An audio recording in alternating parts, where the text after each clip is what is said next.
Казахстанка создает бронежилеты для гражданских в Украине. Издание The Village поделилось невероятной историей казахстанки Мадины Катер, основательницы компании Bulletproof в Украине по производству бронежилетов для волонтеров, парамедиков и журналистов в Украине, передает Arbat.met.ua. В 2014 году на востоке Украины началась война. Из-за этого родители запрещали мне ездить туда, но меня очень интересовал процесс смены власти, Майдан. Это было очень впечатляюще. Впервые в истории постсоветской страны меняется пророссийская власть, и ее меняют люди. В 2015 году, когда я училась в Австрии, одногруппники поехали на зимние каникулы в Западную Европу, а у меня была идея фикс — хочу в Киев. Я сказала родителям, что иду в Польшу, а сама отправилась отмечать Новый год в Киеве. У меня остались прекрасные впечатления от поездки, и до 2021 года я была там еще трижды, заявила Мадина. Девушка рассказывает, как сильно ей понравился Киев и что ей хотелось продолжать находиться в Украине. У меня сразу появились близкие друзья, и с февраля 2021 года я стала летать туда каждый месяц на 10 дней и жила на 2 города — Берлин, Киев.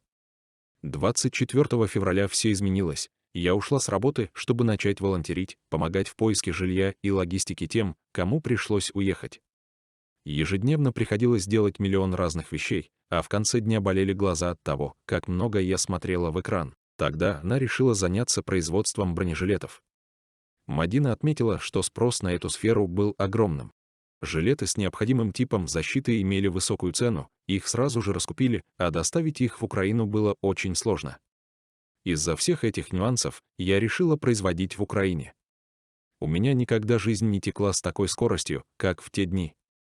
Если обсуждали вещи, которые нужно сделать, то дедлайн был через 2-3 часа.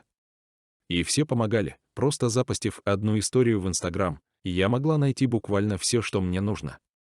Незнакомые люди помогали друг другу.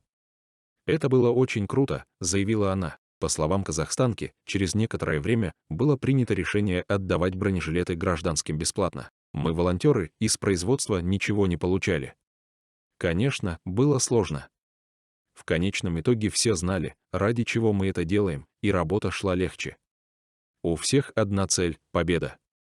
За это время отпало много ненужного. Ты смотришь на свою жизнь, задаешь вопрос, поможет ли это победе, и если нет, ты просто это не делаешь, заявила Мадина. Мадина заявила, что решила покинуть место работы почти сразу после начала войны. Война началась в четверг, я взяла 2 дня отгула, в понедельник у меня был звонок по работе, и как только он закончился, я поняла — это все. Обычно ты должен отработать месяц перед уходом, пока они не найдут тебе замену. Но мне было настолько все равно, что я сказала, что с этого момента работать не буду. Меня резко перестало интересовать то, что происходит в спокойном мире. И в компании отнеслись с пониманием, не заставляли меня отрабатывать месяц и все равно выплатили зарплату. Семья отнеслась негативно. Отец писал: «Не вздумай». Они не поддерживали, пока не вышла первая статья обо мне в немецкой газете. Друзья очень поддерживали с самого начала, первые донаты были от них. И они много помогали, советовали. До сих пор я чувствую их поддержку, рассказывает девушка. Казахстанка также поделилась своими планами на будущее. Сейчас и в дальнейшем я буду работать с проектом Рукрейн по строительству жилья для тех, кто его лишился. Я помогаю проекту с фандрайзингом, нужно собрать $989 тысяч. После окончания войны я хочу пожить несколько месяцев в Украине и поработать в восстановлении экономики или архитектуры, а также уделить больше внимания моему личному проекту, который по понятным причинам сейчас не в приоритете. Я верю в то, что война закончится, и Украина победит. Полной победой будет, если все оккупированные территории вернутся Украине.